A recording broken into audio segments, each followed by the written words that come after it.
И здравейте, аз съм Пухчо Стиви и Пухчо избяга, но аз съм по-известна като MVP Rainbow Dash, този път от Пухчо Стиви, а той чрез Деде.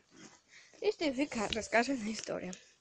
Колелото ми, което имам доста отдавна, беше навънка. Така, беше, докато спа. И сутринта, и мога да слона сигурно сме, защото тук е мокро, виждате. И сутринта, като влязах тук, при водата ми имаше Пухчо.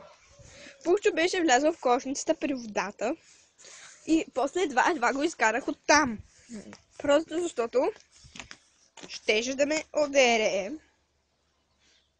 И сега, всъщност, той май само си прави, че яде, но нищо да оставя на мира. Там имате менушки. И да, Пухчо отида някъде, сега ще го проследим.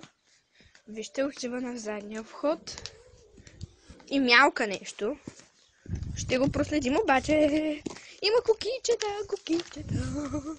Ето го при цялата бъркотия от чехли и обръчи. И пак излиза от да. Ето го Пухчо.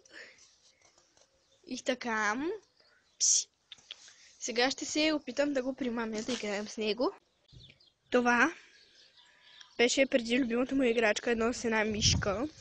Но мишката вече няма и е завързана. Него го е страх май.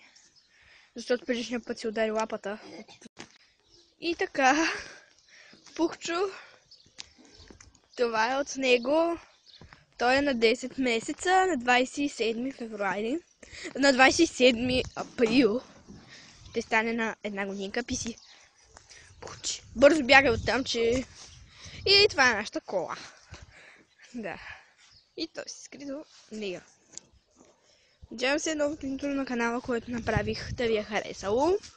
Стана по-добре от моето на другия канал, лично аз така мисля. И ето го нашето куче. И това е от мен. Чао!